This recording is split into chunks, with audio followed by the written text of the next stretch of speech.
அனைத்து தமிழ் சொந்தங்களுக்கும் என் இனிய காலை வணக்கம். என் பெயர் அபர்ணா வெங்கடேஷ். தினம் ஒரு குரல் வரிசையில் இன்று நாம் பார்க்க இருக்கும் குரல் இதோ. குரல் எண் 505 பால் பொருட்பால் தெரிந்து தெளிதல் என்னும் அதிகாரத்தில் வருகிறது. பெருமைக்கும் ஏனைச் சிறுமைக்கும் தத்தம் கர்மமே கட்டளைகள். குரல் விளக்கம்: மக்களுடைய குணங்களாகிய பெருமைக்கும் குற்றங்களாகிய சிறுமைக்கும் தேர்ந்தறியும் உரைக்கல்லாக இருப்பவை அவர் அவர் செய்யும் செயலே ஆகும்.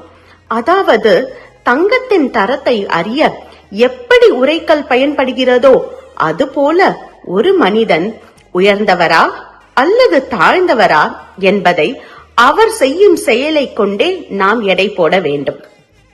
மீண்டும் குரலை பார்ப்போமா? பெருமைக்கும் ஏனைச் சிறுமைக்கும் தத்தம் கர்மமே கட்டளைகள். நன்றி, வணக்கம்.